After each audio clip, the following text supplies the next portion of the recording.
Olá, sejam bem-vindos ao nosso podcast. É o primeiro podcast do projeto Ressignificadas. E o nome é Se Toca Mulher. E aí, o que é Se Toca Mulher? Sim, fazer o seu autoexame, né, o autorreconhecimento do seu corpo, e também se toca mulher. Fique atenta a tudo que acontece no seu corpo. E eu estou aqui com duas pessoas muito especiais, e eu digo por que elas são especiais, porque desde que eu descobri o diagnóstico do câncer, eles estiveram do meu lado, eu como paciente e eles como profissionais. Então, estou aqui com o Dr. Vitor Magalhães, doutora Vanessa Moreira, e eles vão estar aqui se apresentando e contando a sua história até chegar o dentro da oncologia. E aí, doutor Vitor, seja bem-vindo. Conta para mim. Tudo bem, Mônica? Boa tarde. E é um prazer estar aqui, né, nesse primeiro podcast aqui, que eu acho que vão ser muitos, porque a gente tem muita coisa para falar. E cada vez surgem assuntos novos também, novidades. Então, assim, tem muita coisa pra gente falando. Mas... E horas, né? Se a gente deixar aqui, a gente vai ficar 5, 6 horas falando sobre esse assunto cada vez que vier aqui falar. Mas, me apresentando um pouco, né? Eu sou Vitor Magalhães, sou oncologista. E eu tenho uma vida que correu meio que paralelamente duas coisas assim. Uma é o interesse pela medicina, pela oncologia. E o outro é o interesse pela vida saudável. Então, eu fui fazendo oncologia, mas ao mesmo tempo sempre fiz muita atividade física. Oncologia não, medicina, né, de uma forma desde o início. Mas fazia sempre atividade física, procurava me alimentar bem, sempre estando ligado nessas coisas. E terminando a oncologia, eu me senti assim, satisfeito por um lado. Aprendi oncologia, já sei tratar o câncer, já sei fazer o tratamento que precisa, quimioterapia, radioterapia, enfim. Mas senti que faltava alguma coisa, né? Porque todo mundo sabe que o câncer tem relação com isso, tem relação com aquilo. Sim, e a gente vai falar bastante sobre isso, mas eu precisava ter conhecimento sobre isso, me senti que estava faltando. Então, eu fui fazer uma pós-graduação em nutrologia, e depois fui fazendo outras formações de medicina funcional, e aí estudando medicina integrativa. Hoje em dia eu estudo também um pouco mais sobre medicina do estilo de vida. Tudo isso é integrado ao câncer, né? Que a gente sabe que tem muito. Hoje em dia o que a gente sabe mais de fatores de risco para o câncer é estilo de vida. Então eu fui aprendendo esse caminho do estilo de vida relacionado ao câncer. Então hoje em dia eu falo muito lá nas minhas redes sociais sobre câncer e estilo de vida, e mitos e tudo isso que está envolvido nisso, né? Porque se falar de quimioterapia é meio que uma coisa óbvia do oncologista falar. Então, o que a gente tem a mais para acrescentar? Porque antigamente a gente sabia, todo mundo falava só que o câncer tinha que tratar com remédio. Sim, o tratamento sim, mas você tem outro tipo de tratamento, que não é só o remédio, né? Que é o estilo de vida saudável, que entra alimentação, atividade física e outras coisas. Então, e acho que está completando tudo. E aqui eu também tenho essa moça linda, maravilhosa, que é a doutora Vanessa Moreira, é nutricionista oncológica, e ela vai estar explicando, contando aqui sua história. E aí, Vanessa, o que fez você se apaixonar pela oncologia? Bem, primeiro, obrigada, Mônica, pelo convite. Você sabe que é um prazer estar aqui com você. Desde o início a gente está lá participando do projeto tão bonito.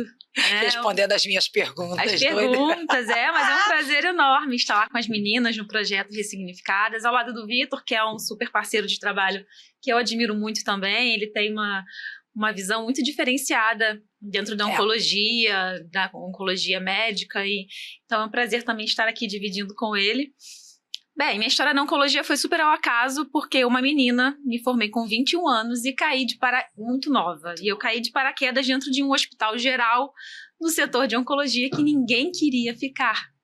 Porque era muito desafiador para todas nós, porque a gente não via isso na faculdade, a gente não aprendia. Então, quando eu caí lá, eu me vi obrigada, não tinha opção. Eu precisava aprender aquilo dali. Então, era um universo novo, aí eu fui correr atrás, estudar, e comecei a me apaixonar. Porque era tão desafiador e eu tinha que estudar tanto, e eu fui me apaixonando, porque eu vi quanto que a alimentação fazia diferença na vida daquelas pessoas que estavam ali, naquele hospital. Então eu fui tomando cada vez mais gosto e paixão pela oncologia. Mas aí eu vi que era pouco, apenas estudar por conta própria. Eu fui buscar as especializações em oncologia e quando eu vi, já estava inserida nesse meio. Fui buscar o INCA para me profissionalizar mais nessa área, fazer pós-graduação em oncologia. Então, desde então, entrei nesse universo E cada vez mais, de verdade, assim, é uma surpresa, porque é positiva, que cada relato que eu ouço de paciente, de pessoas que vão aderindo a um estilo de vida... Como a alimentação, ela muda a gente. Muda demais. E eu acho que a gente percebe muito isso pós o tratamento. Modifica bastante a nossa qualidade de vida. Melhora muito essa qualidade de vida com a alimentação. A mudança do estilo de vida, hoje em dia, é um dos fatores principais para aumento de sobrevida, né? É investido milhões de dólares em pesquisa para desenvolver medicações novas que têm resultado bom, que aumentam bastante. Quando a gente fala sobrevida, o termo que a gente usa, que é tempo sem que a doença retorne ou chance de cura.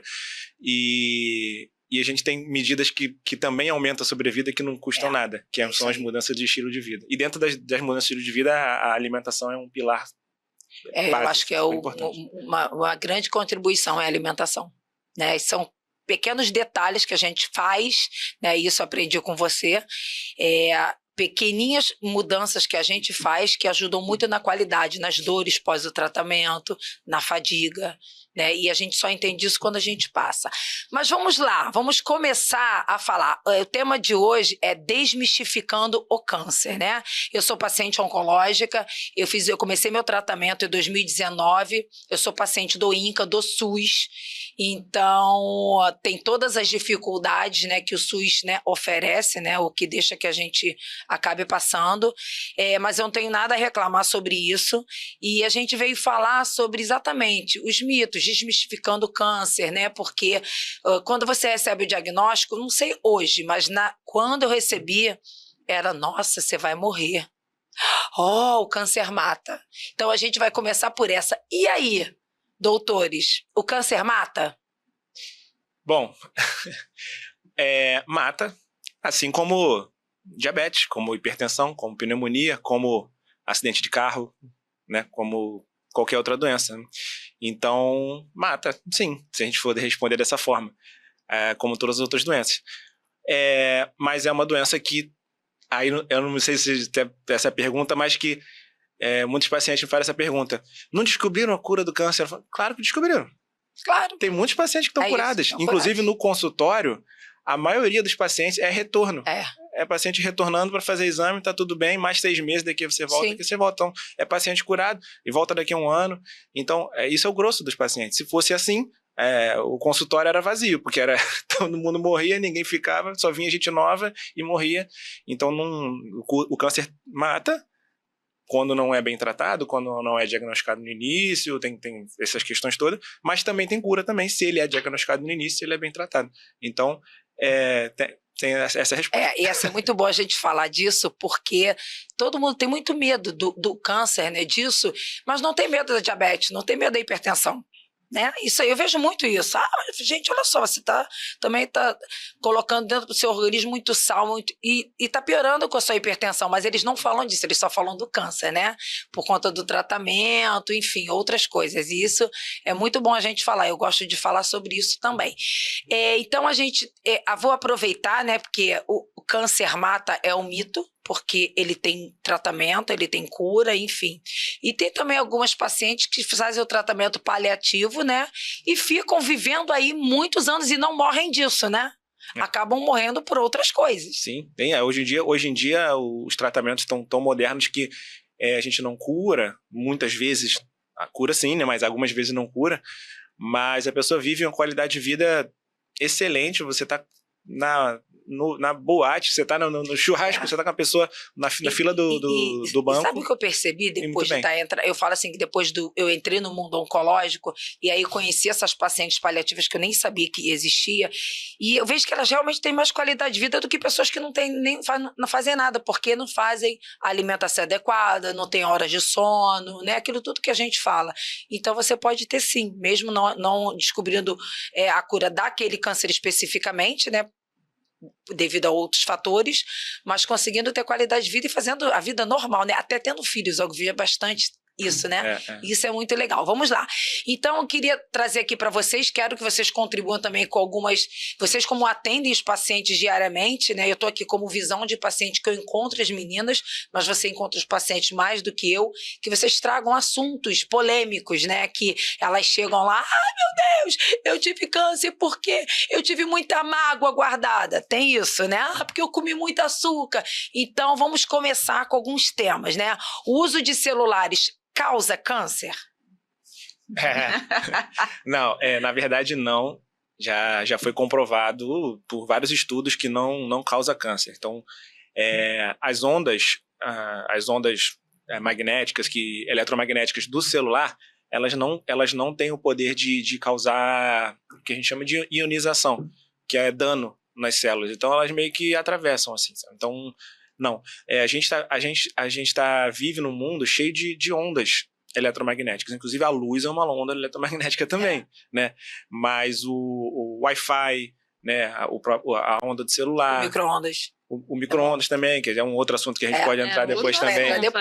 Então, a gente está vivendo muitas ondas eletromagnéticas, né? E as ondas eletromagnéticas que podem causar câncer são as ondas do ultravioleta, então as ondas de frequência maior, que a gente não vê, né, e que a gente tem basicamente no sol, né, pois é. Na luz solar. Agora, dos aparelhos eletrônicos, não. Já tem estudo já comprovado. Que bom, tá vendo? Então não se preocupem. E aí, é claro que o uso do celular, né, exageradamente causa outros problemas, não isso, né? Então a gente pode ficar tranquila. Tem estudos falando, começam a falar que pode provocar outras questões. Exatamente, mas não o câncer especificamente. É igual o açúcar e o adoçante. Vamos lá, doutora Vanessa, explica pra gente o uso do açúcar, do adoçante, do açúcar orgânico. Vamos lá, vamos tentar entender essa confusão aí de adoçantes, de ter aquelas pessoas que não conseguem viver sem o docinho, né? Porque eu aprendi com o Dr. Vitor, né, a tirar o açúcar do café. Então, tem pessoas que ainda são muito dependentes. Então, explica pra gente aí como é que pode fazer esse jogo de açúcar orgânico, adoçante. Vamos lá. Acho que antes de mais nada é bom esclarecer que açúcar orgânico é açúcar também. Olha, viu? E volta e meia chega um aqui me contando que, mas o açúcar que eu uso é orgânico. E às vezes... Não, e açúcar de coco, açúcar de não sei o que. É tudo açúcar. Todo mundo fala tudo isso. Açúcar demerara, açúcar tudo é açúcar. E às vezes eu vejo que são pessoas com poder aquisitivo mais baixo, com um orçamento mais apertado, justo, e investem dinheiro em um açúcar mais caro, achando que realmente vai ser benéfico. E eu falo assim, vamos investir esse dinheiro em outra coisa melhor para você? Investe no azeite, né? Sim, porque é mais necessário. É mais necessário, é melhor do que... Investe na manteiga no lugar da margarina. Isso. A gente pode até falar sobre isso também. Mas o açúcar orgânico...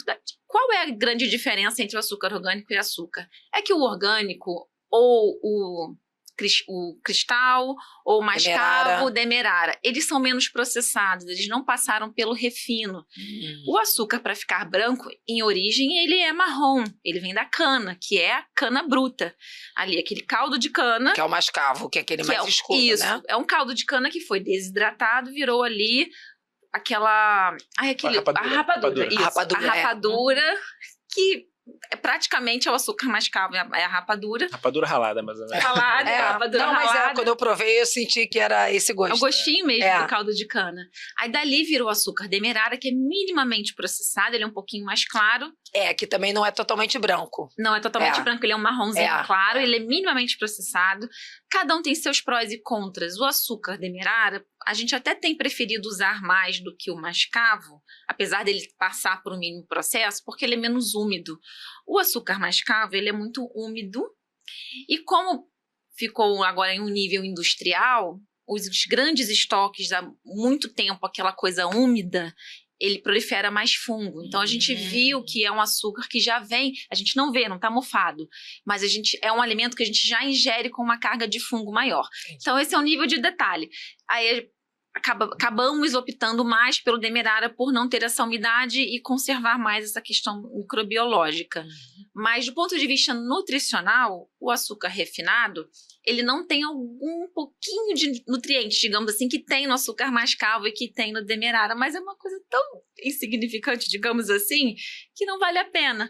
Então, se você for fazer a analogia, é a mesma analogia do sal, do sal do Himalaia e um sal normal. Tem mais nutriente, mas é tão pouco nutriente que não faz diferença. Então, do Demerara pro mascavo é um pouquinho mais nutriente, mas que não faz diferença. Tá, e o adoçante da estévia, né, da plantinha, aquele adoçante, explica pra gente também sobre isso. O adoçante também já houve várias polêmicas ao longo dos anos. O aspartame, que foi um grande boom, que o aspartame antigamente era muito usado. Aí fizeram estudos e botaram uma grande quantidade de aspartame nos ratos, os ratos ficaram cheios de tumor, mas viram também que, apesar de ser uma substância com potencial de causar câncer, era em uma dosagem alta para ratos. Então, entra esse questionamento, mas será que o consumo vai fazer mal? A gente sabe que não é interessante assim para a nossa microbiota intestinal. Agora, não vou nem falar de formação de câncer. O excesso desses adoçantes, o que é microbiota? São os micro-organismos que vivem no nosso intestino. E a gente tem que manter eles em harmonia. E esses adoçantes, eles desequilibram esses micro-organismos. E isso vai acabar gerando outras consequências na saúde. Então, não é interessante. Se viu que a estévia é um adoçante mais interessante que, até onde se sabe, não causa esse desequilíbrio na nossa microbiota intestinal. Vem de uma folhinha, de uma planta. Então, é o que a gente recomenda hoje. A estévia e a talmatina são os mais recomendados. Xilitol e entre outros tols desse. Boa pergunta, excelente pergunta. Porque a gente vê isso muito na casa de produto natural. É xilitol e eritrol. Eritritol, exatamente. Houve a época do xilitol, todo mundo usava. Foi antes da época da estévia. Isso. Xilitol parece muito com açúcar. Ele tem um sabor menos residual, as pessoas gostam mais. Sim. Já provei todos, tá? Já provou todos? Então, repara ao seu redor das pessoas que consomem xilitol, muitas reclamam de gases. Eu sei. A pessoa nem sabe que é do xilitol. Fala assim, mas eu comi um negócio aqui, mas fiquei com a barriga estufada, me deu gases. O xilitol provoca isso. Não em todo mundo. Tem gente que come e não sente nada. Mas, principalmente para quem está fazendo um tratamento quimioterápico, que já mexe muito, no sistema digestivo, eu sempre suspendo o xilitol. Porque eu não quero correr o risco de bagunçar ainda mais aquele sistema digestivo. Então, sim, não é recomendado. Em pequenas quantidades, para quem não sente nenhum desconforto, não tem problema. Mas, nesses casos que eu falei, não se recomenda. Tá, e para uma pessoa que é formiga, que adora um docinho, um café, que não consegue, né? Eu consegui, mas tem pessoas que não conseguem, né? De escala do menos agressivo para o mais agressivo, qual é que você indicaria? Nada. Ela sempre fala isso. Nada. O ideal é que consuma a fruta, consuma o alimento com o sabor dele. Difícil, né? Para que a gente já tá nesse meio, né, de doce. É uma discussão que eu falo assim, você tá escolhendo entre o ruim e o menos ruim. Pois é, hoje eu sei melhor, disso. Não, hoje eu sei disso, pois é. Tá, então vamos começar pelo que você já respondeu. O ideal é a gente modificar o nosso paladar, e ele é moldável. Isso é mesmo, porque eu sou Você é um exemplo. Sou exemplo disso. Eu não conseguia respirar sem o açúcar. E aí eu tentei ser radical e não consegui. Não, e aí eu fui um processo de não adoçante, mas do açúcar pro demerara, pro mascavo, pro xilitol, pro eritrol, e hoje eu não tomo mais o café com açúcar, só com canela. Às vezes eu coloco uma canela, às vezes não. Você falou isso, você aderiu ao café com canela. Exatamente, porque eu acho que disfarça o gosto. Hoje eu nem tomo mais com canela, às vezes eu nem tomo, mas ele disfarça bastante. E para quem pode também, esses cafés mais gourmet, assim, né, são mais caros, mas eles são menos amargos, aí você toma bem mais tranquilo. E o café de milho? Já viu o café de milho? Vi, também é bom. Eu acho que eu também tomo, então ele é bom porque ele não tem muito gosto forte, você não necessita tanto de adoçá-lo. E eu acho que ajuda bastante também. Super, é isso que ele falou. A qualidade do café faz diferença. Infelizmente, o nosso café, ele é muito misturado, tem palha, tem um monte de coisa, além de ser muito torrado. Café extra forte, você pode reparar. O pó é muito preto. Quando a gente pega um café desse gourmet ou especial, que vende nos mercados também, o pó é marrom. Ele não é tostado, ele não tem esse amargo tão presente. Ele é mais claro, ele é mais clarinho. Mais clarinho. Não é café ralo, não é que ele é ralo, é porque ele é mais clarinho, exatamente. Então isso já é um ponto que ajuda nisso aí. Quem pode comprar é um café um pouco mais caro, vale a pena também considerar esse investimento. E eu vou abrir um parênteses aqui, uma coisa que eu achei super interessante, eu não sei se o Dr. Vitor passou por isso com o Andrei, porque é pai do Andrei, né? Aquela criança linda. Eu tenho uma enteada que tem uma filhinha e hoje os pediatras estão colocando... entrando com a alimentação, vou te dizer que antes não era porque eu tenho filhos grandes. Então, introduzindo a alimentação e não colocando nem sal e nem açúcar. Sim. Deixando com que eles aprendam, até o arroz, que na época dos meus filhos a gente botava só um pouquinho de sal, hoje eles não utilizam nada, para que eles aprendam a ter o sabor, a gostar do alimento com o sabor deles, né? E eu acho isso muito bom para o açúcar, porque as crianças ficam dependendo, a nossa necessidade de açúcar hoje, ela vem lá de trás. Por isso que é muito difícil, não é? Perfeito. Tanto o paladar quanto a questão emocional também, né? Sim. Tá chorando, dá um doce, né? É sempre... Eu lembro que antigamente, quando eu ficava chorando, ou sei lá o que, nervosa, ela bebe água com açúcar. É interessante isso. É. Mas quando a gente pega esse assunto que você está falando de comportamento de açúcar, quando a gente pega lá na nossa história, lá atrás, desde criança, onde nossas mães já colocavam aquela mamadeira cheia de açúcar, o nosso paladar foi se acostumando, é prazeroso pro cérebro. O cérebro adora, gente, adora. Um açuquinha. E é um vício, né? E as papilas gustativas da nossa língua tem vários sensores de açúcar. A gente vai sendo acostumado desde novinho da criança. Isso vem da nossa história, desde lá de trás. E foi passando o tempo, a vida moderna, industrializada, os produtos foram ficando cada vez mais doces e a gente foi ficando cada vez mais acostumado. A ponto, a gente chama de comida altamente palatável, que é com muito açúcar, com muita gordura. E é aquela coisinha que... E outra, a indústria descobriu isso e colocou também o crocante, porque o crocante também tem um negócio no cérebro. Então mistura, tanto que um biscoito recheado, ele é crocante por fora, macio por dentro. Então ele mistura texturas. Isso já pro nosso bem cérebro. Doce por dentro. Muito doce e tem a gordura. Pra vender, né, gente? E tem a gordura e o açúcar. É o combo do prazer. Né? Então, aquilo para o cérebro é altamente... Isso é uma comida altamente palatável, que a gente fala. A ponto de a pessoa não achar graça no legume. Porque, mas não tem gosto. Mas é claro, ela está acostumada com coisas muito palatáveis, artificiais. Eu faço, a gente aprende na escola, né? Todo mundo passa por isso. A gente tem 4 sabores, né? Tem mais um, mas isso, basicamente são 4. É o salgado, o doce, o amargo e o azedo. Só que você cresce, no azedo você bota o quê? Açúcar. E no amargo você bota o quê? Açúcar. Então você só fica com salgado e doce, né? Exato. Então, é mesmo. Então a gente tem que passar a aprender a sentir o amargo e aprender a sentir o azedo. Como? Tirando açúcar, diminuindo o açúcar. E quando a gente não o açúcar, mas o doce. Seja adoçante ou seja açúcar. E a gente tirar isso é muito difícil. Muito. É difícil, mas olha, eu sempre falo... Mas é possível. É possível. Eu falo para os meus pacientes mais resistentes. Eu falo assim, aqueles que gostam de cerveja. Pergunto assim, você gosta de cerveja, né? Cerveja, você põe açúcar na cerveja? Só uma pergunta. Não é? Não é amargo? Essa foi boa. Aí eles não entendem a pergunta. Não. Por que você quer esconder o amargo da cerveja que você gosta e você quer esconder o amargo do café?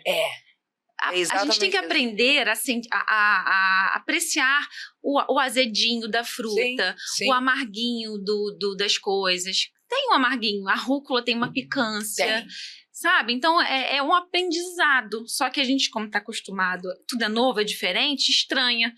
Mas eu falo sempre assim, 2 coisas: persistência e paciência. Não vai ser da noite pro dia. Então, você foi persistente, você conseguiu mudar o açúcar. Eu passei por isso também. Eu também mudei o açúcar. Acho que todo mundo, né? Também. Né, a gente é paciência e persistência que chega lá. Outro assunto que eu queria comentar com vocês é sobre a gordura. A gordura que eu digo azeite, óleo de girassol, óleo de canola. E aí, vamos lá. Tem o menos ruim ou não? Tudo é ruim? A manteiga, eu sei que a gente é melhor a gente utilizar a manteiga do que a margarina, sim, né? Mas, e aí, conta pra gente, vamos conversar sobre isso, organizar a cabeça de quem tá escutando a gente. Bem, um ovinho lá, quero fritar aquele meu ovo de manhã, fazer aquele ovo mexido, como é que eu faço? Bem, vamos começar falando... Não, a gente pode usar uma gordurinha. Começar falando dos óleos refinados, que são óleo de soja, óleo de girassol, de milho, o nome já diz, eles passaram por um refino. Eles pegam um vegetal, uma planta que naturalmente não tem essa quantidade de óleo, se você for Se você comer um milho, não é oleoso. Milho não é gorduroso. Eles extraem daí exatamente. por um processo altamente químico e extraem o óleo daquilo ali. E refina e chega naquilo. Esse processo todo transforma também algumas coisas ali. Então, óleos refinados, eles têm um perfil de gordura que entope nossas artérias, não é bom pra gente.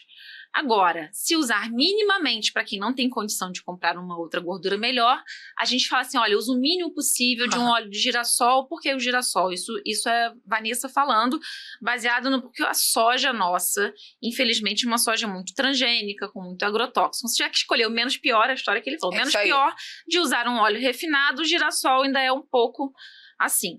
Agora, uma gordura que é boa pra gente é o azeite extra virgem. Sim, de fato, uma gordura boa, que não estraga se você usar em fogo baixo. Uhum. O azeite se transforma quando a gente tá naquele ponto de fumaça, que queima. A pessoa joga, ela frita um alho naquela temperatura tão alta e sai aquela fumaça. Sim. Aí não é recomendado usar o azeite assim. Então, um refogadinho com fogo baixo é o melhor tipo de gordura para ser usado. E a banha de porco? Isso, olha, esse daí também é um Esse é um outro... mito que veio criado recente. Não, né? eu tô falando recente, são coisas recentes, né? A banha de porco antigamente lá, da nossa bisavó... Só tinha aquilo também, né? Só tinha aquilo. E antigamente, sim, era muito melhor do que um óleo refinado. Sim. Se utilizava em pequena quantidade. Bem, então vamos lá. A banha de porco hoje já começou a ser altamente processada e industrializada. Não é mais aquela banha da fazendinha lá que pegavam.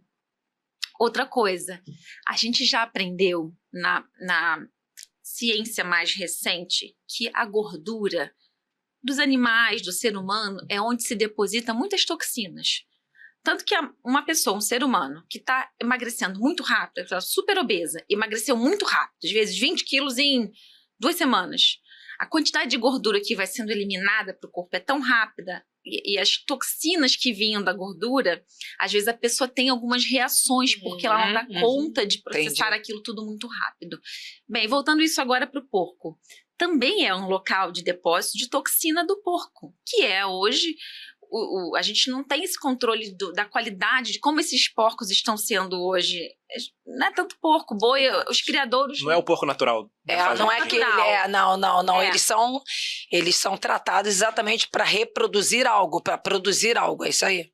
Então, você imagina esse porco que foi cheio de medicamento, exposto a tanta coisa, hormônio, a alimentos também transgênicos, porque eles também comem soja transgênica, milho, um monte de milho, que também vai. Isso tudo é depositado na gordura. Aí a pessoa compra essa banha achando que tá se dando... Não, eu não consigo. E aí coisa tá que eu não consigo, gente. Só em pensar que é banha de porco eu não consigo. A questão da gordura, a gente tá falando aqui, que tem a gordura boa, a gordura ruim, mas nem a gordura boa, isso vale a pena ser falado, ela não serve para fritura. Então, você não vai fritar uma coxinha em azeite. Primeiro, que é caro. Sim, E segundo, que vai ficar ruim do mesmo jeito para o organismo. Então, é aquela gordura para você grelhar, fazer para você regar na salada, no prato. Isso, essa gordura, sim, boa, né? E uma outra questão também, a gente fala muito de câncer aqui, mas vale a pena falar de outras doenças também, é a gordura saturada, né? Então, a gente fala, vamos supor, por exemplo, que a gente falou bem da manteiga, mas a manteiga tem gordura saturada também.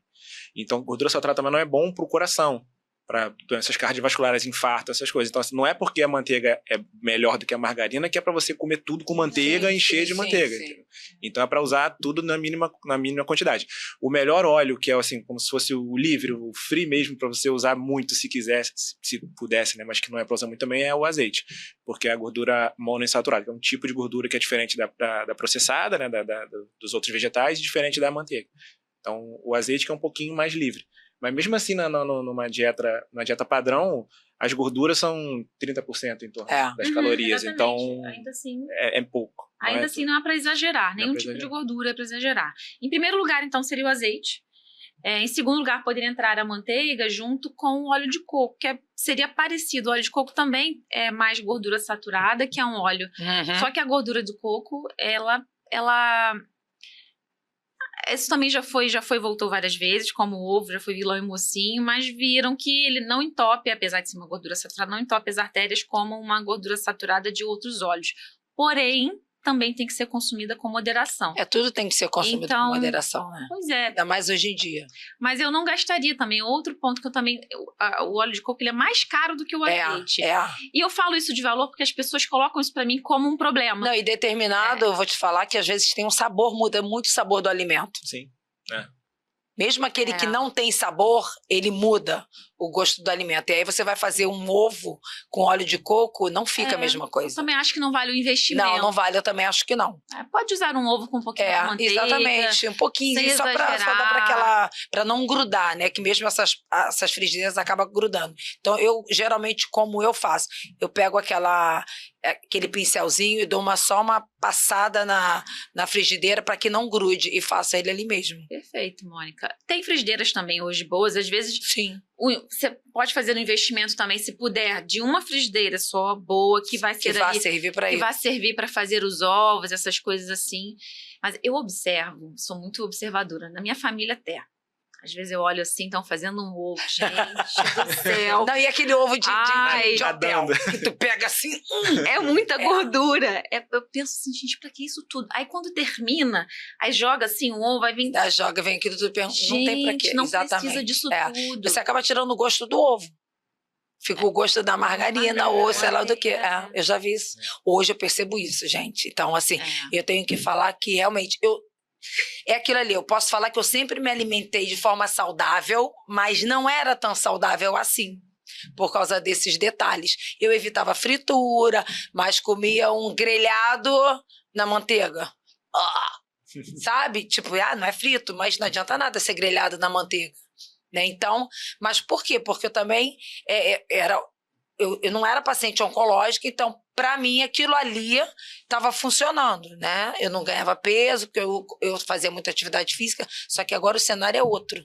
Né? E a gente tem que estar atento a isso. E não é só isso também, não. Aquilo que a gente estava conversando sobre o modismo, sobre tudo que aparece hoje em dia aí na rede social, na televisão, que as pessoas começam a divulgar, não, porque eu melhorei fazendo isso. Não é assim, né? O dia a dia não é desse jeito. Mas, enfim, estamos aqui exatamente para isso, para desmistificar.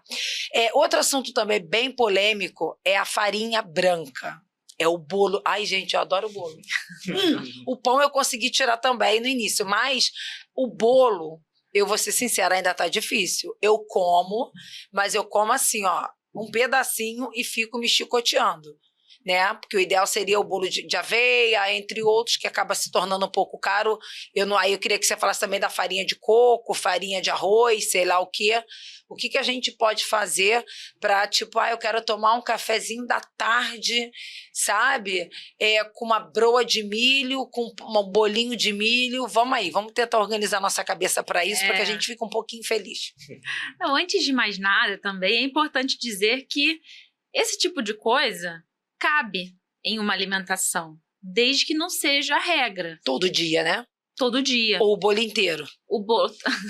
Todos os dias com essa farinha branca, com o bolo tradicional, que usa margarina. Esse é para ser a exceção. Mas coma, vai a uma festa, vai a um evento, sem se escotear, porque vai fazer parte ali do social. Isso não vai matar ninguém, não vai... Uma vez ou outra não vai fazer... Mas no dia a dia a gente consegue adaptar hoje. E a gastronomia saudável está cada vez mais profissionais que estão investindo nisso e trazem pra gente muitas opções. A gente consegue hoje ter prazer com bolos, com muitas coisas, só que a versão saudável. A farinha branca, que é o trigo. O trigo é o alimento número 1 de agrotóxico no mundo. Principalmente aqui o trigo do Ocidente, que é o das Américas. Nosso trigo é de baixíssima qualidade, que é a base da nossa alimentação. Tudo. O trigo. De tudo. Pão, biscoito. Então começa por aí. A qualidade do trigo. Tanto que tem gente que vai para a Europa e come um pão europeu e não sente o desconforto que sente com o nosso pão aqui. Entendi, já me falaram isso. Tem, porque é um outro trigo. Aqui, e outra coisa também. Repararam que está crescendo o número de padarias de naturais? Artesanais? Artesanais, isso. Cada esquina agora está tendo uma. Porque as pessoas estão divulgando mais, eu acredito que está todo mundo, nutricionistas, médicos, profissionais da saúde, que a gente entendeu que é um produto de melhor qualidade, porque a matéria-prima que essas padarias usam para fazer esses pães é uma matéria-prima melhor. É outra farinha, não é essa farinha Tá, então aquele pão que a gente compra de fermentação natural, ele é melhor? O de padaria, porque existe uma marca famosa que resolveu fazer um pão de forma. Entendi, já vi, já escutei que não adianta nada. Não é esse. Na padaria, sim. Aquele da padaria, que é tipo aquela baguete. Aquele com a casca dura. Sei. Isso. Esse aí, a matéria-prima dele é uma farinha diferenciada. É um trigo de qualidade. Alguns usam orgânico, outros usam o trigo italiano, o trigo fora do Brasil, ou até mesmo um trigo brasileiro, mas que é especial, digamos assim. Por isso que se torna um pouco mais caro. Por isso que é um pão mais caro, não tem aditivos químicos, não tem melhoradores de farinha, como e tem demora o processo para fermentar. Eu sei, eu já escutei que demora bastante. O nosso pão francês, agora já também parou. Houve uma época que muitas padarias foram multadas, que tinha uma substância que colocava, que era melhorador de farinha, que era para crescer o pão e ele ficar mais... Eu lembro disso, quando eu comia pão na época, na minha adolescência. Era o pão mais cascudo, crocante, esfarelento. Sim, é isso. Você comia e esfarelava tudo. Esse pão era com essa substância, que já foi proibida no Brasil. Era o bromato? É o bromato. Aí ele foi proibido.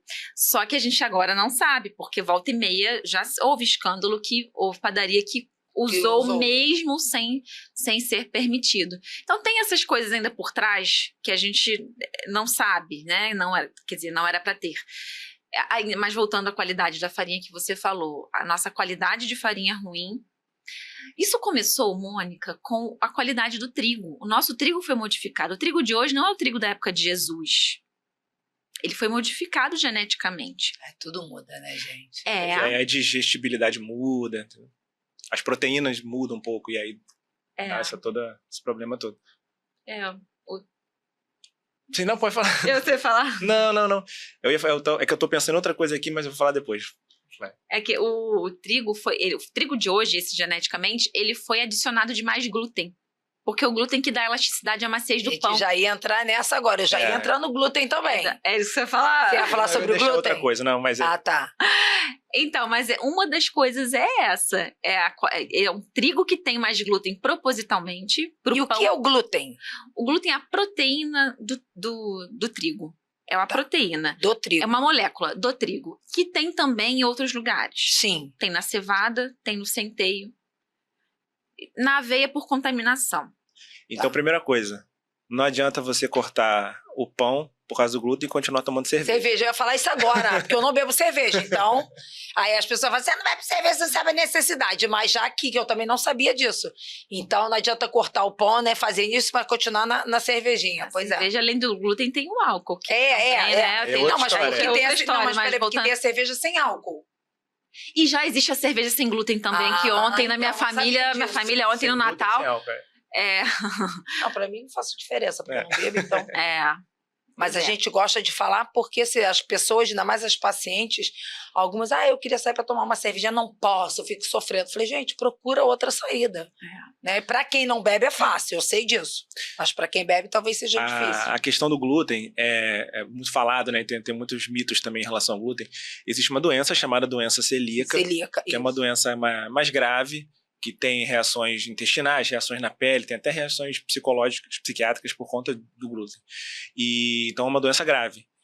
A maioria das pessoas não tem doença celíaca. Elas têm problemas, às vezes, na digestibilidade do glúten, né? Então, na chama digestão. Intolerância? Isso. Intolerância ao glúten. Então, isso. não é alergia ao glúten, é diferente, é intolerância. Então, elas digerem mais fácil, mais difícil. Mas aí também é difícil você saber se a pessoa tem, fazer um teste ali para ver se ela tem a doença celíaca, não, é fácil. Mas essa intolerância é mais difícil, porque tem testes que você pode fazer também, mas o melhor teste que tem é o teste de teste mesmo, de teste clínico. Você tira e vê se a pessoa melhora. Esse é o melhor teste que tem. E também tem o contexto, às vezes a pessoa tira, dependendo, vai comer uma farinha com glúten feita de outra forma, já não tem. Ou então vai misturar com queijo e vai comer com outra coisa não vai ter. Então, assim, é muito do contexto também do que a pessoa come. Então, o que eu vejo muita demonizando o glúten, demonizando a farinha, mas também não é todo mundo que tem problema com glúten. Agora, o benefício de todo mundo tirar o glúten é porque acaba tirando cerveja, tirando farinha branca. Tá, mas e o aí glúten em si, ele faz algum mal para quem não tem intolerância, para quem nada? Ele faz algum mal ou não? Não, se é uma pessoa saudável, que não tem nenhum distúrbio gastrointestinal, nada, e come glúten em uma quantidade razoável... Para um paciente oncológico. Aí é muito individual, Mônica, depende. A gente não pode responder de forma genérica. É o que eu tinha guardado para falar aqui agora. Que bom. Porque a gente está falando de tirar isso, tirar aquilo, mas é muito individual para a pessoa e o momento da pessoa. Por exemplo, às vezes, naquele momento, ela vale a pena tirar o pão. Mas num outro momento, talvez a gente pode liberar por uma questão emocional, a pessoa gosta, pode comer. E uma coisa importante que a gente está falando aqui sobre alimentação é, se a pessoa estiver, por exemplo, desnutrida, às vezes não é hora de tirar nada.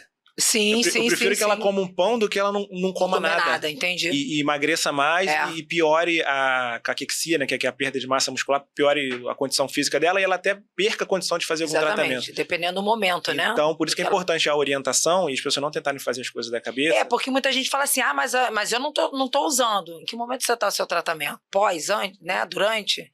Eu lembro que quando eu fiz a quimioterapia, eles não pediram que eu fizesse dieta absolutamente nenhuma. Né? Por conta disso, minhas taxas estavam todas normais.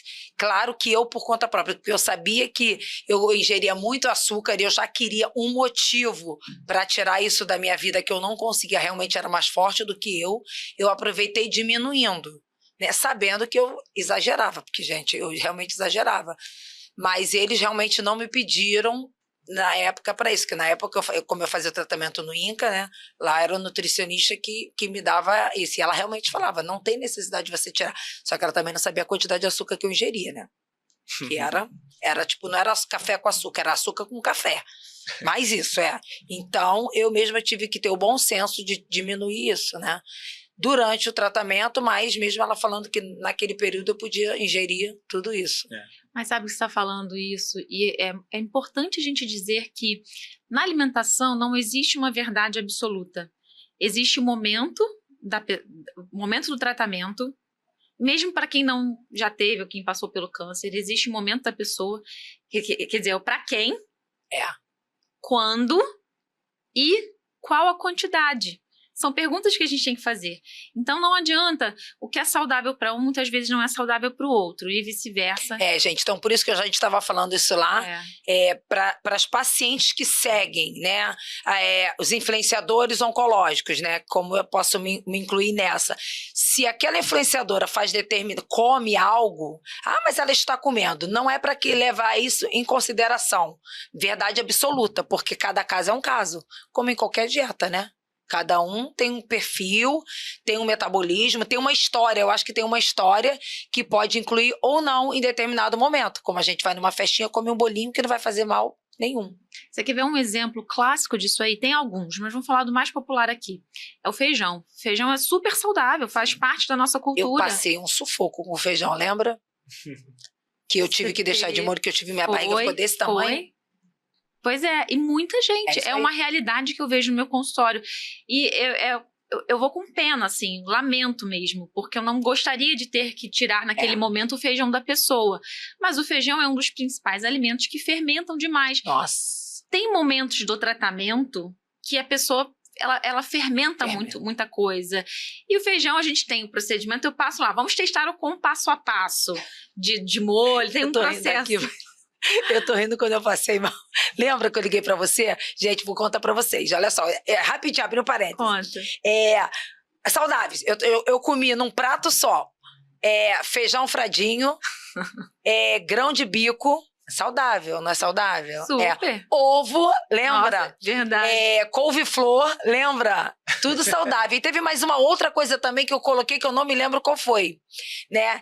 E aí eu comi aquilo, comi maravilha, fiquei bem satisfeita, só comida saudável. Gente, depois a minha barriga estufou de uma determinada maneira, que eu parecia que estava grávida e estava expelindo uns gases assim insuportáveis. Eu fiquei passando e com muita dor, e aquilo me causou muita dor, e eu comecei a achar que tinha alguma coisa estragada, olha só, gente, até que eu liguei, pelo amor de Deus! Eu falei, o que você comeu, Mônica? Pelo amor de Eu não comi nada demais. Ah, não, eu acho que eu cheguei a botar alguma coisa tipo nozes, castanha, alguma coisa assim também. Que também é saudável. Que também é saudável. Eu lembro que Levou a culpa tua. não, não dá pra botar coisa saudável, a gente coloca coisa saudável. Lembra que eu exagerei?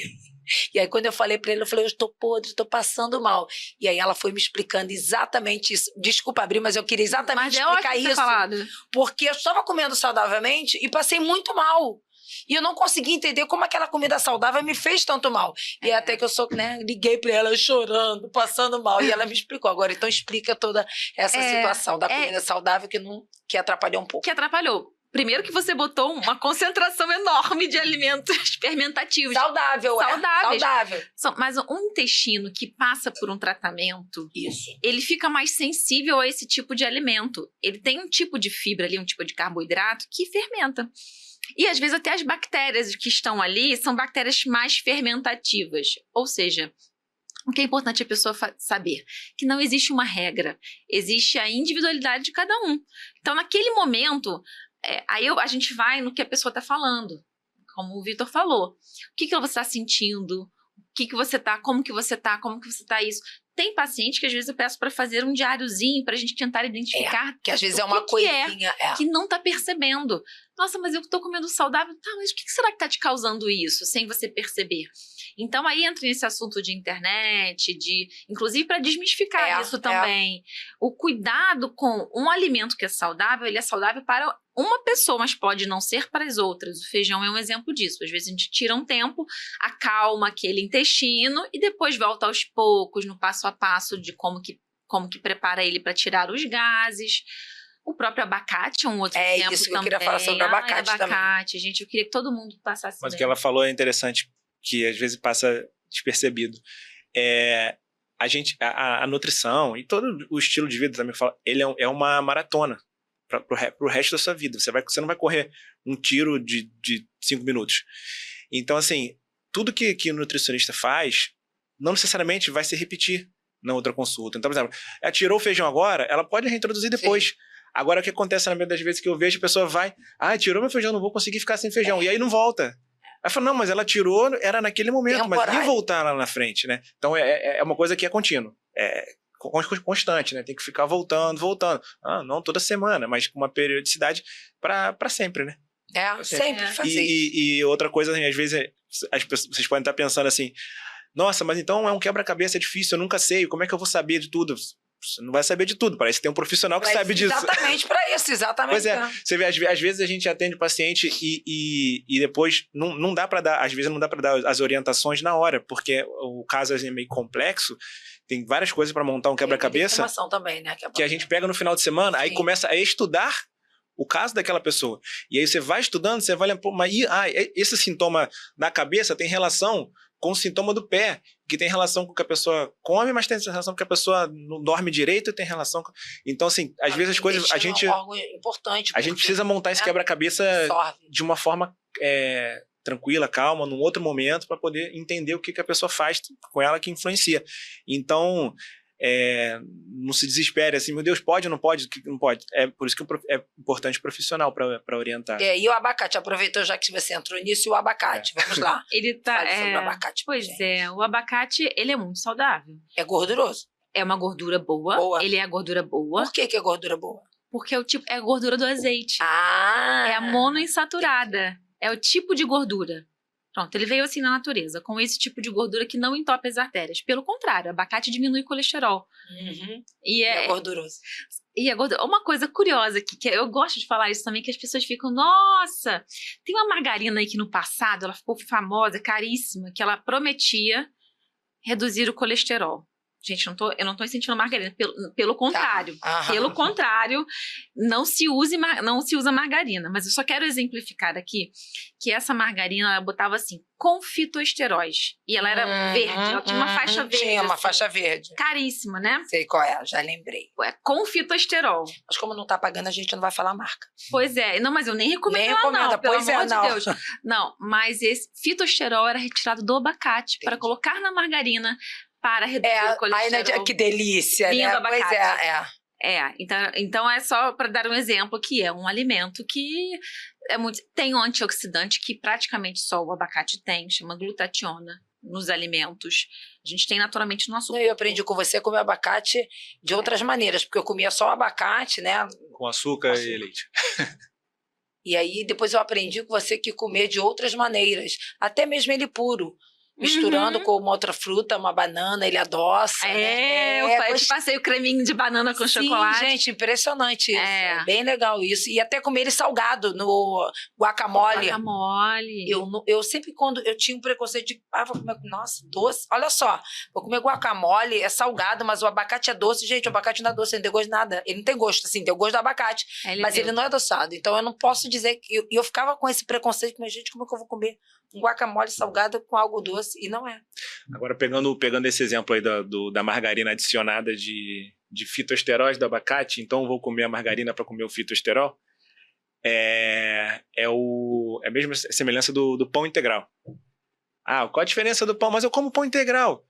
A diferença do pão normal ao pão integral tem fibra. Sim. Mas continua sendo farinha. Exatamente. Então, se você vai comer um pão integral por causa da fibra, você come a fibra no alimento integral e não no pão integral. Então, você vai comer a fibra na folha, na fruta, nos legumes. Você não precisa comer um pão para comer fibra. Você pode comer fibra de outras formas. É a mesma analogia. Mas é aquela desculpa, né? Vamos comer um pãozinho integral. Para aliviar a consciência. Aliviar. Aí, só fechando o abacate, porém, o abacate ele é altamente fermentativo.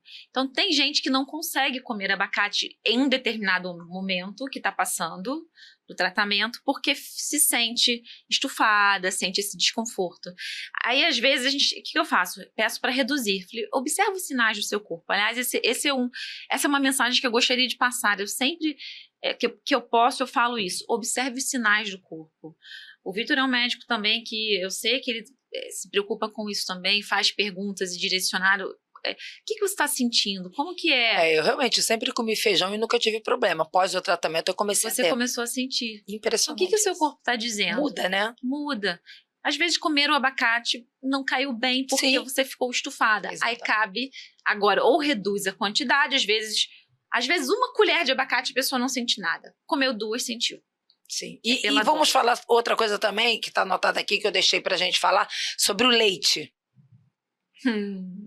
Porque assim, olha só, eu vejo isso porque assim, eu sempre bebi muito leite, eu não tomava café puro, na época eu não tomava café puro, eu comecei a tomar café puro porque eu comecei a dar aula muito cedo e eu precisava ficar acordada e no local que eu trabalhava só tinha café. Então era que eu tinha que beber aquilo ali mesmo, né? E aí tem diferença de leite de soja, leite de vaca. Que também não é um hábito bom também. Não, exatamente. O ideal é corrigir o sono. Exatamente. Mas isso aí controlar o sono. Não, mas Mas é porque a gente vai tapando os buraquinhos, né? Que a gente tenta, não, vou fazer isso para ficar acordado. E não é. Não, porque eu só peguei um gancho que muitas pessoas acham que eu me alimentava bem, tive câncer, me alimentava mal, tive câncer. Mas às vezes tem outras que é o sono, é o estresse. Eu não dormia nada, gente. Eu dormia, 3 horas por noite. Mas porque eu tinha que trabalhar muito? Sim. Mas eu poderia organizar a minha saúde vida. Paga, né? Mas eu achava disso. E agora, em relação ao leite. Primeiro de tudo, assim, hoje em dia tem muito leite, gente. Leite de coco, leite de não sei das quantas, leite de cabra, leite sei vegetal, lá o que é. Os leites vegetais. Que eu já nem sei mais. Como eu tirei o leite da minha vida, mas eu queria que você desse uma pincelada em relação, se você indica, não indica, ou pede para tirar direito, por quê? Fala aí pra gente. Bem, vamos falar do leite de vaca. Isso. Depois a gente fala dos vegetais. O leite de vaca, vou começar falando primeiro da qualidade do leite, assim como a gordura, a banha de porco. A gente começa por aí. O leite de hoje não é o leite de antigamente da fazenda também. Esse é o primeiro ponto. O leite é muito modificado, as vacas elas são super estimuladas para dar leite. Exatamente, com hormônio, com tudo, né? Com hormônio. Quando você vê as vacas leiteiras hoje, elas produzem muito mais leite do que antigamente. É quando você vê cenas, quem tem curiosidade de jogar no YouTube, buscar vídeos, você consegue ver como que é o processo de retirada. Então é muito estímulo. E aí as vacas elas tiveram, como se diz, gente, que inflama... Mastite. Ela começou a ter mastite, e aí as vacas começaram a ser mais medicadas com antibiótico, o antibiótico passa para o leite, Porque a mastite, porque fica a maquininha lá sugando o tempo todo e as vaquinhas ficam com mastite.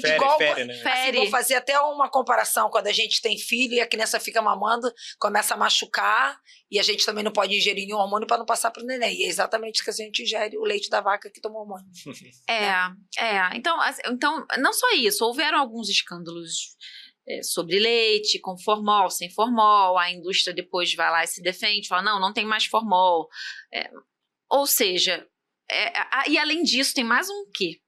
O UHT, que é o leite de caixinha, é um processo de temperatura, que é justamente para matar as bactérias. É uma proteção para a gente microbiológica. Chama ultra high temperature. O leite ele é exposto a uma temperatura muito alta em segundos para matar as bactérias que tem. Para ficar com tempo de prateleira, que é a caixinha. Fica ali. Porque antes o leite tinha que ser fervido no saquinho, né? Lembra? Fazia nata. Lembro disso. Que a gente peguei. Fervia aquilo ali. Eu peguei esse leite. Hoje não faz mais nata. É o leite. Esse processo de UHT, ele transforma também as moléculas do leite e aumenta os radicais livres do leite. Então, ou seja, é um alimento que está modificado com mais radical livre. Ponto. E por si só isso, no volume que se bebe hoje em tudo, para um organismo que está sensível, ele não cai bem. Tá? Isso é um ponto. Mas o leite de vaca da fazenda, ou lá orgânico. Pronto, isso já é um outro, um upgrade, digamos assim. Que não é acessível, porque nem todo mundo vive. Nem todo mundo. Mas vamos falar até desse leite de qualidade, que considerando que a pessoa conseguiu ali no sítio, um leite de qualidade, que ela tem certeza da procedência e que está ali sem aditivos. Ainda assim, para o intestino que está passando por um processo, na grande maioria das vezes, no volume, ele não tolera bem. Tem pessoas que toleram, viu? Tem pessoas que não, porque a proteína do leite, ela é de difícil digestibilidade, assim como o glúten, que é uma proteína. Ela é uma molécula grande, o nosso organismo faz um esforço para digerir ela. Então a gente... E essa proteína, muita gente acha, não é a lactose. Tá. Não é porque lactose é açúcar do leite. E tem gente que tem problema na digestão do açúcar do leite. Que aí isso é outro capítulo da conversa. Proteína do leite. Chamada caseína. Né? Isso. Aí exatamente. Pode falar mais da caseína. Mas exatamente isso. É a proteína do leite, que ela inclusive é muito alergênica. Que a pessoa compra tudo sem lactose. Eu não tomo leite sem lactose, manteiga sem lactose, mas a caseína continua lá. Continua. E tem outras proteínas, caseomorfina, tem outras. Eu lembro, vocês estão falando isso, quando meu filho era pequeno, e a gente tem as mães, né, que acompanhavam, e tinha uma menina que é nossa parente, que ela tinha alergia à proteína do leite. Que é a PLV, que era específico. E mesmo assim, os leites, né, na época era NAN, sei lá o quê, tinham isso. Era um leite bem específico, na época não tinha muito ainda, né? E era exatamente um que não tinha essa proteína. Então tem um bom hoje de produtos de lactose e às vezes o problema não é lactose. Né? Então tem essa questão do tipo de proteína. Então o ideal é tirar o leite de vaca. Então, aí eu não boto isso como uma verdade absoluta. Eu avalio a situação. Às vezes eu oriento um leite desses orgânicos, um leite... eu prefiro não o UHT. O pasteurizado, porque não passou pelo UHT justamente por esse processo que eu falei dos radicais livres. Aí entra num nível de detalhe. E o leite em pó? Ele passa também pelos processos, dá no mesmo. Leite de coco? Aí entram os leites vegetais. Quando começou a observar esse boom de inflamações intestinais, a gente não pode botar culpa no leite, culpa no glúten. É porque tem as outras coisas, né? São tantas coisas que causam inflamação intestinal, a gente não pode colocar um culpado. E coisas não alimentares que causam inflamação intestinal, né? O estresse, a falta de sono, que eu falei também, né? O sedentarismo, tudo isso também causa alteração intestinal. Então, não é só alimento também. O próprio tabagismo também, mexer. Tabagismo, né? Não, tanta coisa, não podemos botar a culpa nisso. Mas considerando que esse organismo que está ali no processo de inflamação, a gente vai reduzir ao máximo que a gente pode. Aí, individual. Eu ouço a pessoa e vejo, avalio. Aí, se estou considerando ali que ela está consumindo muito aquilo, que vale a pena a gente dar uma desinflamada nesse intestino, a gente tira esse leite. O que é melhor? Eu falo isso para o pessoal. Vamos usar as cotas de leite? cotas. Isso é uma coisa que eu... Legal. Coisa eu não minha, sabia, assim. não. Coisa minha. Eu falo por cotas. Por quê? A gente consome queijo, iogurte, leite. É muito derivado de leite ao longo Muita do coisa, dia. Então escolhe. Escolhe, vamos escolher. Só que... Aprendi isso com você também. Então, iogurte e queijo, eles são muito mais bem digeridos pelo nosso corpo. Sim. Não é o leite cru, como a gente diz. Se a gente tiver que escolher, vamos escolher uns fermentados. Exatamente. O iogurte tem as bactérias de fermentação, que já pré-digerem aquilo ali, já facilitam a digestão. A própria manteiga também, ela não é um outro nível de digestibilidade. Então, já que a gente vai comer ali derivados de leite, vamos deixar para os derivados, para o queijo. Que aproveita e tem mais sabor também, né? Tem mais sabor para o iogurte, que tem as proteínas também para aumentar o aporte proteico. Aí a gente bota o leite em si, de adição, os vegetais, em muitos casos. Tem tanto leite vegetal gostoso e tem receita para fazer em casa, que a gente faz, mesmo para quem não pode ou não quer comprar. Pode fazer leite de aveia? Leite de aveia é um leite super acessível de fazer em casa. Eu já fiz. É simples. Mas ele não fica branquinho, né? Não fica, isso mesmo. ele não fica branquinho. Ele fica um caramelo claro. É isso. O leite de coco, particularmente, eu acho mais gostoso e mais fácil de colocar nas receitas. Tem leite de coco. Tem os industrializados também, desses de qualidade, que é leite de castanha, leite... Para quem também pode aderir a esse, Sim. é interessante. E quem não pode? Quem não pode, a gente pode fazer em casa. Eu acho que o leite de aveia é um bom leite pra gente fazer em casa, pra quem De não coco tem. dá pra fazer também. Hã? Aquele coco seco também dá pra fazer. Também dá, né? É fácil. Super simples. Aquele coco que ele é nem o seco e nem o verde, ele é o meio do caminho. Não sei qual é. Quando a gente abre o coco verde, que a gente bebe água de coco e abre, aí come a carninha do coco. Sei, a carninha do coco. Aquele tem aquela bem fininha. Aí tem uma no meio do caminho, que ela não tá nem grossa e nem fina. Se fizer um leite de coco com aquela carninha do coco ali, nem precisa coar, porque ele não tem fibra. Ele fica um leite cremosíssimo. Bom saber. É mais prático ainda. É difícil achar acertar, né? Acertar. Aí também não dá pra saber, porque você só vai saber quando abre, né? Quando abre. Mas aquele que tem a carninha também é bom. É ótimo. Não Qualquer tem problema. O seco, né? Seco, né? pode. É só coar. Aí tem que coar. Mas é simples. Mas por que tem que coar? Por causa... Não, pra ficar parecido mesmo. Mas não faz mal. Não faz aí mal. Você Ele coa vai e faz a ficar, farinha do coco com a Tem uma amiga que faz, ela faz isso tudo aí. Dá um trabalho danado, né? Porque a gente também tá acostumado a ter praticidade. Isso. Que, eu já quero pronto. Não, pega um dia, como a nutricionista fala, pega um dia da semana e organiza a sua alimentação, né? É isso, tem que aprender. Fala isso. Não dá pra ter tudo. E desenvolver habilidades, né? Então é uma coisa nova, que é Eu igual aprendi você muita tá coisa, entrando num exatamente trabalho isso. novo, aprendendo técnicas novas, você vai estar aprendendo coisas novas na alimentação. E você se engajar em desenvolver novas habilidades, você aumenta a chance de você conseguir seguir na dieta, né? E persistir. Então, vale a pena também tentar. Vamos lá, então, eu falei que 1h30 é pouco, né? Que a gente vai emendando um assunto no outro, alimentação. Então, vamos lá. Em relação ao câncer de mama, né? Porque você está se especializando, não é isso? Em alimentação para câncer de mama, não é isso? Que você tinha me falado isso, né? Então, é bom a gente falar. Aqui, o podcast não é só para isso, a gente vai falar de tudo, mas uma coisa que sempre ficam falando é que só pessoas idosas, que elas têm mais chance de ter câncer de mama. E aí, doutor? Na verdade, não. Isso é um mito que a gente, na prática, a gente vê que não. Hoje em dia, a gente tem muitas mulheres com câncer de 30 anos. Os mais jovens são 30 anos, mas já tem gente de 20. Já teve casos no mundo de uma criança de 9 anos com câncer de mama.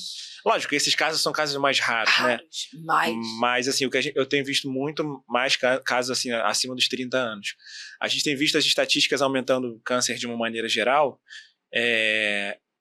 mas aumentando numa velocidade maior nos mais jovens do que nos mais velhos.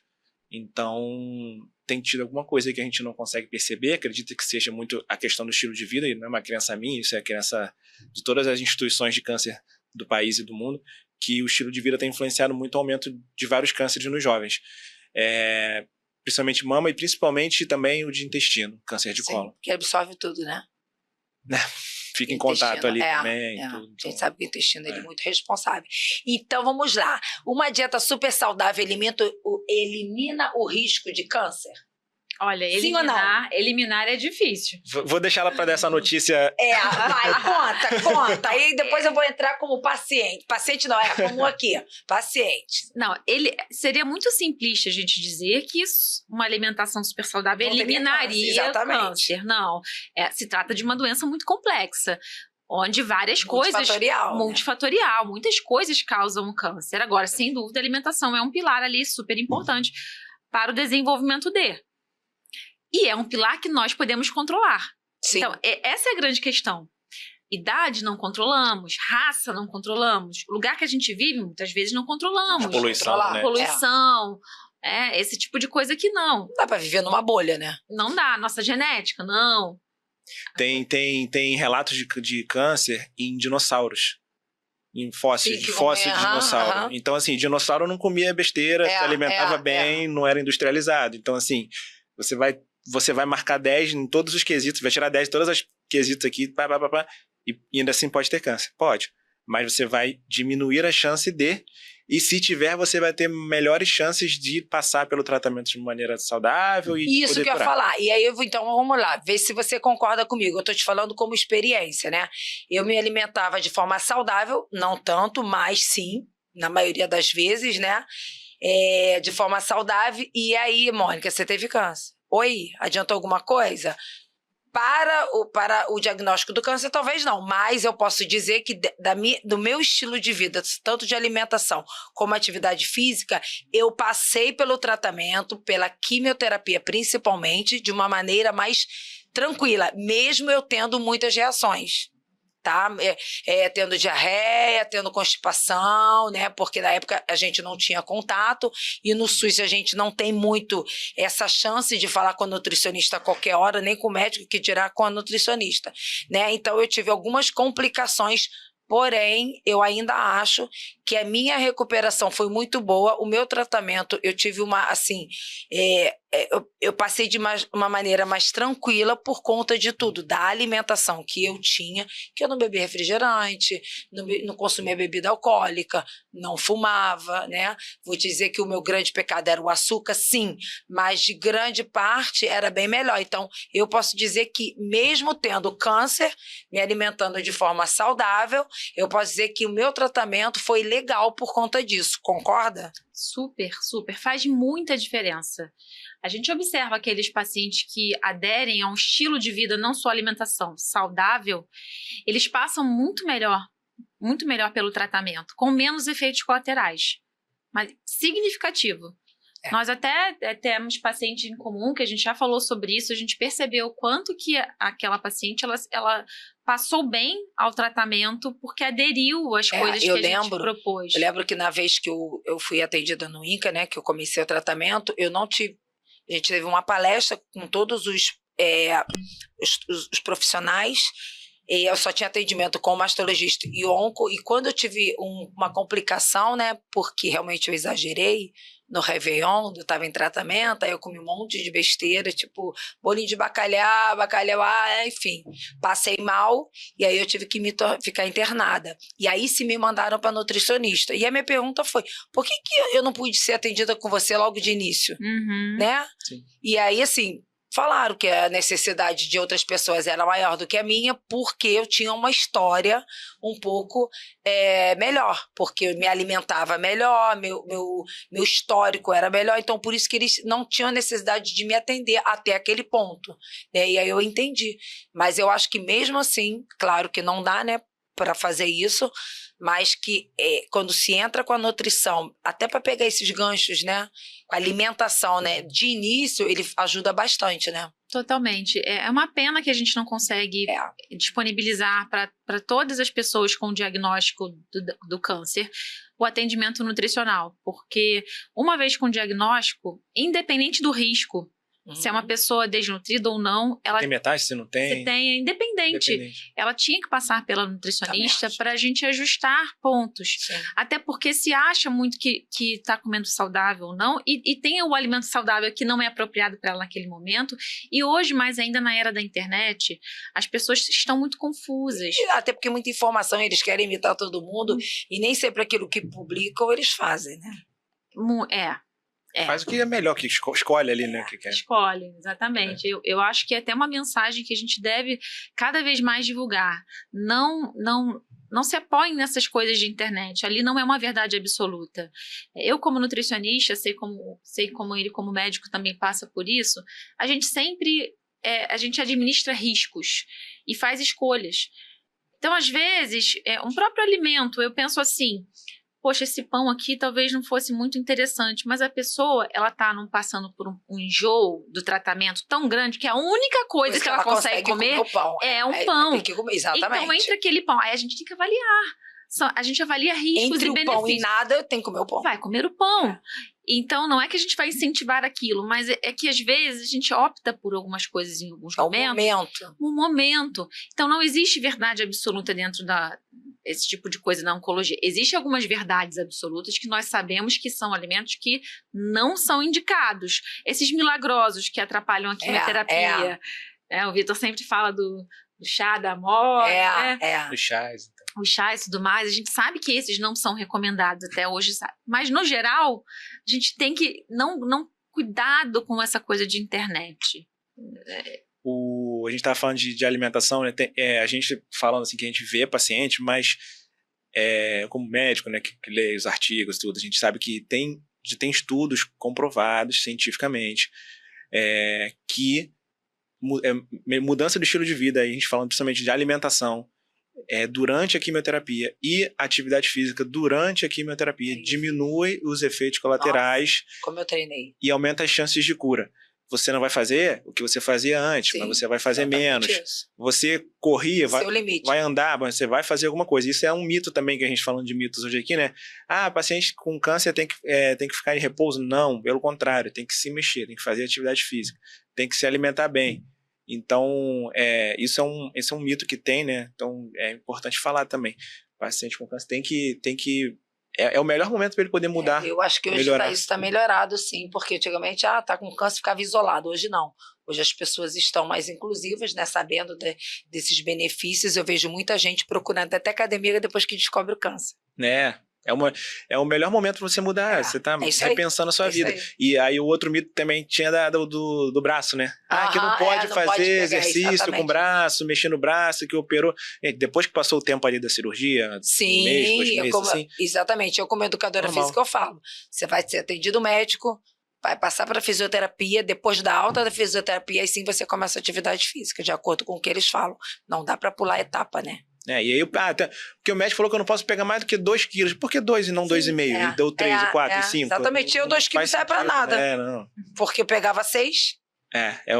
Pegar o que tiver que pegar no braço normal. E tratar os sintomas se aparecerem, porque muitas vezes nem aparece. Você fica com aquele braço restrito ali e não aparece. E mesmo que você tenha inchaço no braço, um dos tratamentos é fazer atividade física, né? Atividade física. A Cláudia fala muito sobre isso, né? A atividade física diminui o inchaço. Pelo contrário, não aumenta, diminui o inchaço. Diminui. E você não tem só um braço, você tem outro braço, você tem as 2 pernas. Você tá com o braço inchado, você vai fazer atividade física com a perna? Para tudo, mas desculpa, né? Exatamente, né? Então, é isso. Mas eu tenho a percepção também que antigamente tinha aquela coisa assim, estou doente, eu tenho que ficar em casa deitadinha. Mas assim, quando eu tive muita gente falava isso. Um absurdo você ir pra academia todo dia. Eu falei, gente, olha só, se eu não for, eu piro. Mas é absurdo, você tá querendo aparecer. Eu falei, gente, deixa pra lá. E hoje em dia, não. Todo mundo vê que fala, nossa, como você se recuperou bem. E é exatamente isso. Aí quer saber como, né? É milagre. Não é milagre, né? Aqui, uma coisa. Todos os tumores, eles são malignos? Não. E isso é uma coisa que eu gosto de falar bastante, às vezes quando eu dou as palestras do conceito de maligno e benigno, né? Que é uma coisa que pra mim não faz sentido nenhum, né? O maligno, se você for ver a definição, é o que mata, o que faz mal, né? E aí a gente volta lá no início também, né? Diabetes faz mal, a pessoa morre de diabetes, morre de infarto, né?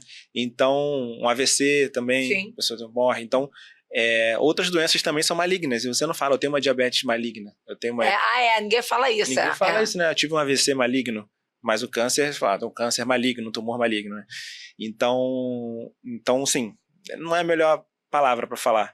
Agora, você tem tumores, por outro lado, dando exemplo, tumores que podem crescer e não se espalhar, não dar metástase, às vezes nem fazer a pessoa ficar desnutrida, sem fome, sem apetite. Mas é câncer. Não é câncer. O maligno que é o nome chamado câncer. Sim, mas, por exemplo, se esse tumor cresce, normalmente é no abdômen, cresce, a pessoa tem uma obstrução intestinal, morre. Sim. Por causa do tumor que não era câncer. E o maligno e o benigno nessa história, onde é que fica, né? Então, sim, é bobeira chamar de maligno então, ou benigno. Fibroadenoma. O fibroadenoma. É um tumor benigno, mas que pode matar. Mas se você deixar ele crescer, ele vai crescer, vai crescer e vai dar problema. Aí vamos supor que ele causa uma ferida na mama, aí causa uma infecção, a pessoa tem uma infecção generalizada. Uma das minhas filhas teve, né? Então, por isso que a gente queria saber. Não é maligno, mas se deixar... vai ter complicações. Outras complicações. A minha mãe tinha de tiroide. Sim. Que era infiltrante, alguma coisa assim. Tipo que não matou ela por isso. Mas várias vezes ela ficava com falta de ar. E não conseguia engolir. Por conta da traqueia, que foi desviada e ela não conseguia. Então era isso aí. Em se tratando de câncer, quando se fala câncer, eu falo para os meus pacientes que a melhor definição não é maligno ou benigno. A melhor definição é agressivo ou é lento. Entendi. Porque tem cânceres lentos que hoje em dia tem recomendações até de você não tratar. Alguns cânceres de próstata, alguns cânceres de tireoide, você faz o diagnóstico e a conduta é só acompanhar. Entendi. Nem opera.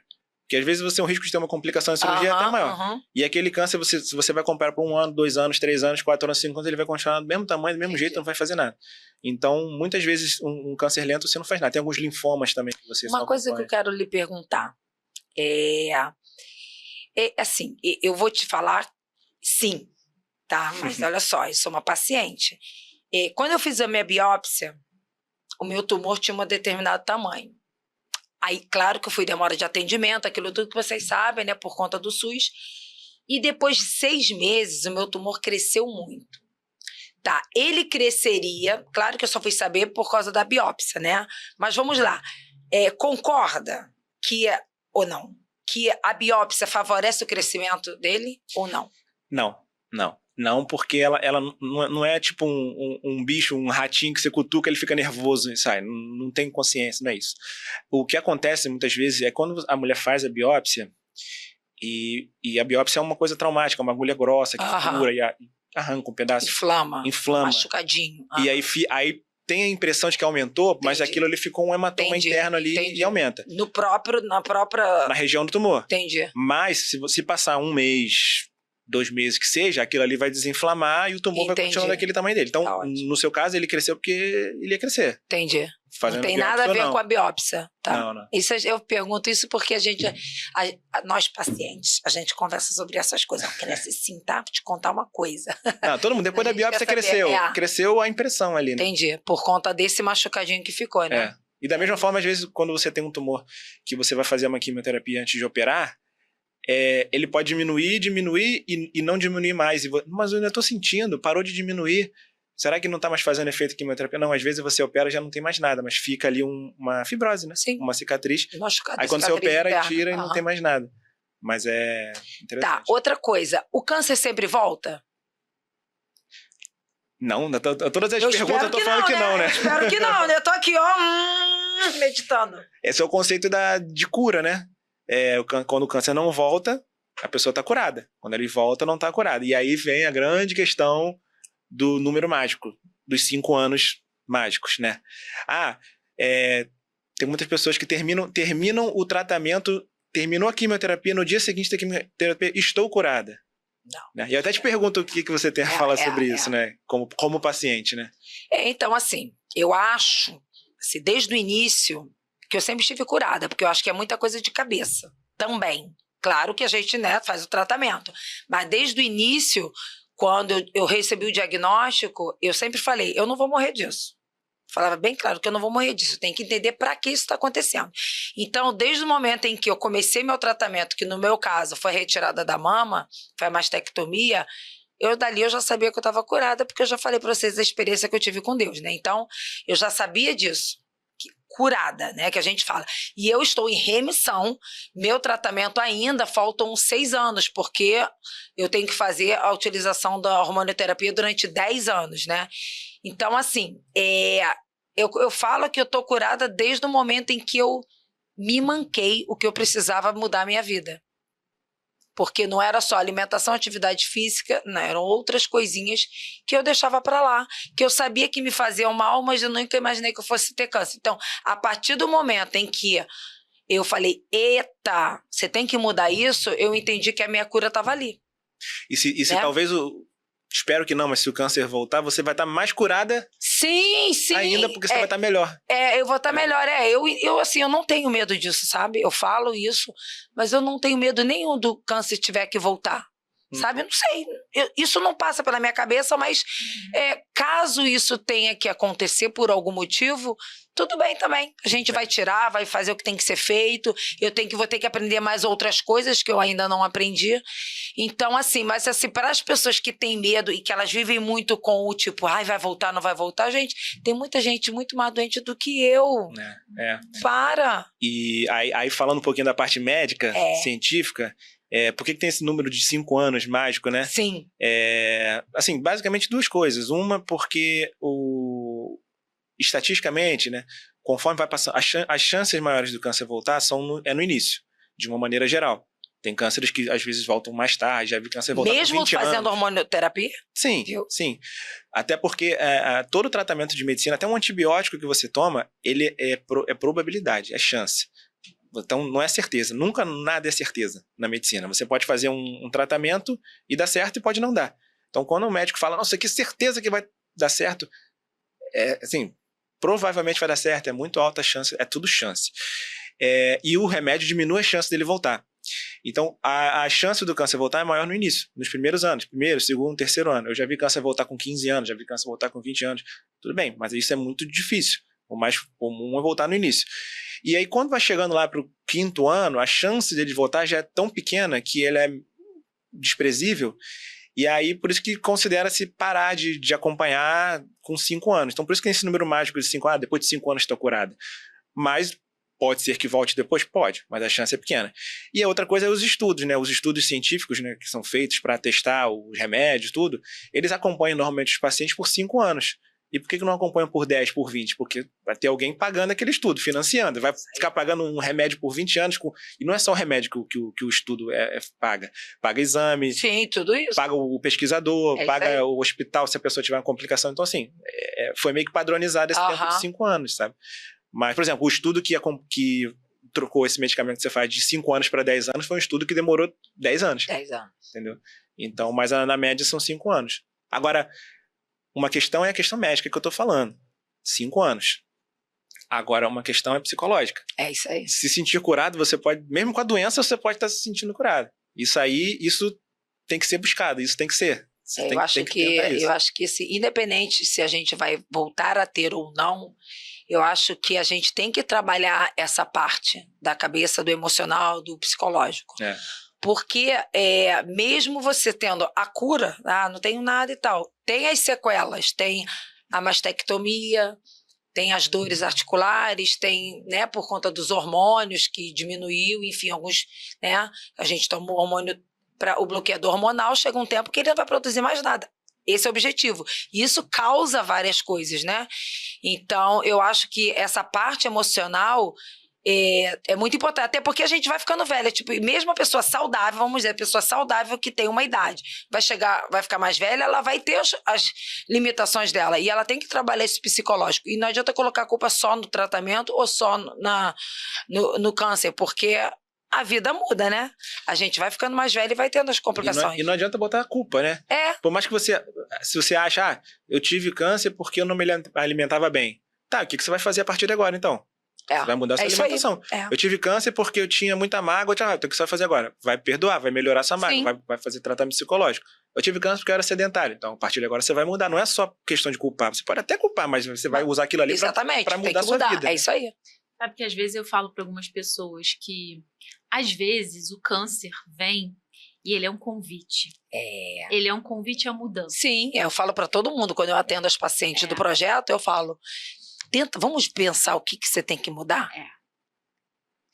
Em várias áreas da vida. Sim, e a própria pessoa que sabe, mas é que eu falo assim, a gente, na verdade, a gente vai vendo isso ao longo do tempo, né? Independente do câncer, né? Uma doencinha aqui, um probleminha aqui, só que a gente não quer parar e falar assim, eu vou mudar, porque é muito mais fácil você continuar fazendo o que você está fazendo. A mudança, né, assusta. E aí, quando vem o diagnóstico do câncer, opa, aí sim você tem que mudar. Mas é assim, eu vejo isso, eu falo isso para todo mundo, inclusive nas palestras, porque ele foi me dando, Deus foi mandando sinal para mim, eu deixei para lá, até que veio o diagnóstico e você fala, agora, tem que mudar. Então, muitas pessoas até me censuram, porque eu me afastei de algumas pessoas, eu me afastei de alguns ambientes exatamente por isso. Eram tóxicos, me faziam mal. E hoje, o que me faz mal, eu me afasto. Não tem jeito, de tudo. Então, gente, acredita que tá chegando já no final? Não. Aí a gente tava preocupado, e a gente tava preocupado em ficar pensando no que falar. Não, já tem tanta coisa pra falar aqui. Tem tanta coisa, tá aqui, ó, gente. Uma coisa, pois é, mas você sabe que vocês vão voltar, né? A Creide já tá mais calma agora, né? Uma boa notícia ou uma ruim, vocês vão voltar. Porque a gente tem muita coisa pra falar e eu acredito que lá na frente vai ter mais coisas ainda, né? Então aqui eu quero já agradecer a presença de vocês pra tudo, né? Vocês, assim, eles me acompanham sempre nos projetos, nos eventos, nos telefones que eu fico ligando, me ajuda nisso, me ajuda naquilo. Eu queria agradecer pelo convite, se vocês virem aqui, Vanessa nem sabia o que era para fazer, mas falei, vambora que já está marcado. Queria que vocês deixassem aqui a rede social de vocês, aonde as pessoas podem procurar vocês, por favor, falem. Bem, minha rede social é a Vanessa Moreira Nutri. Lá eu falo um pouco sobre alimentação e prevenção para o câncer, para quem está no tratamento. Mostro também um pouco da vida saudável, como ela pode ser mais leve.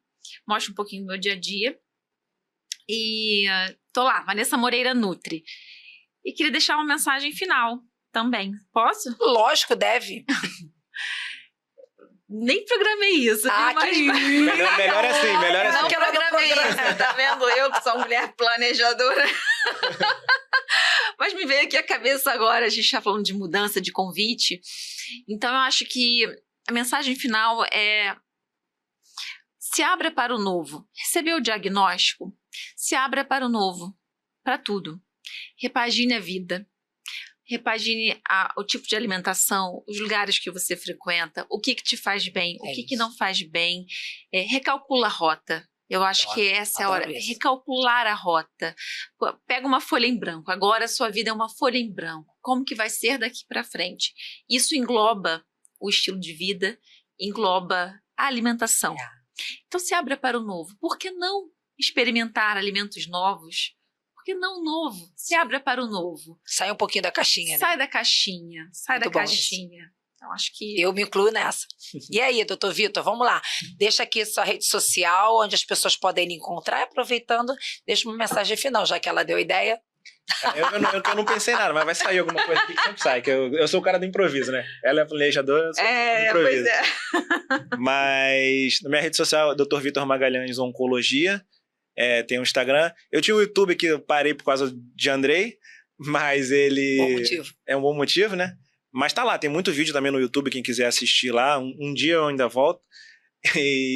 Então, no Instagram, Dr. Vitor Magalhães Oncologia, sem ser, né? Vitor normal, Vitor Magalhães Oncologia. E lá eu falo muito sobre câncer, sobre estilo de vida. Sobre câncer eu falo, às vezes, uns stories, perguntas de pacientes, assim, que eles vão mandando, eu vou ensinando, ajudando, e eu falo muito sobre estilo de vida, sobre alimentação, atividade física, controle de estresse, sono, tudo isso tem influência no câncer, e lá, quem quiser saber um pouquinho mais também, me manda mensagem sobre o programa de acompanhamento de pacientes com câncer de mama com mudança de estilo de vida, que aí eu explico um pouquinho para vocês lá também sobre isso. Então, e a mensagem final, né? Isso. Mensagem final é o seguinte, não adianta a gente continuar a gente tentar tratar uma doença com quimioterapia, com radioterapia, com um monte de coisa e continuar com os fatores que causaram ela. Então, procura fazer uma reflexão, o que vocês acham que foi a causa, e lembrando que o câncer não tem uma causa só, mas tem várias causas, então procura mapear, tentar pensar na sua vida o que possa ter contribuído para causar o câncer, 2, 3, 4 coisas, 5 coisas, e tentar mudar aquela, porque não faz sentido. Para mim, a gente tentar tratar uma doença sem tirar a causa, e tratar o câncer com quimio rádio não é tirar a causa. Isso aí. É só tratar a doença. Então vamos tratar a doença e mudar a causa dela. Isso, viu, gente? Que mensagem. Essa daí foi direto. Puf, não adianta. É porque não adianta tomar remédio se você não faz nada para modificar aquilo ali. Agradecer a vocês. Obrigada mais uma vez estar aqui com essa doida que inventa cada coisa. Eu invento cada coisa para eles. Quero agradecer vocês também estarem aqui assistindo. Sei que vocês devem estar passando aí, né? Todo mundo tem seus compromissos, mas a gente vai estar publicando no Instagram, no YouTube. Tudo isso, vão ter mais episódios. Espero que vocês gostem. Podem procurar eles para tirarem outras dúvidas, porque por mais que tenha sido bastante tempo, a gente ainda tem muito assunto para falar. Eles vão voltar, porque já se prepara que vocês vão voltar. E para vocês fiquem atentos, as mulheres, não, aos homens também, porque o câncer de mama não dá só em mulheres, dá em homens. E a gente quer falar de todos os tipos de câncer, mas por enquanto a gente tem que ir devagar. Então, o meu recado é: se toca, mulher, se toca sim, você se apalpa, se conhece o seu corpo e se toca aqui também, porque a mudança não é só no corpo, a mudança também é na cabeça, não só antes do câncer como depois do câncer, né? E a minha rede social é Mônica Alcântara Onco, a do projeto é @ressignificada.s, que é o Instagram só do projeto, onde eu fico postando tudo que a gente faz, onde o projeto ajuda a vida das mulheres, onde a gente tenta ajudar eles e os voluntários, e vai estar também no YouTube. Então, eu aguardo vocês. Muito obrigada.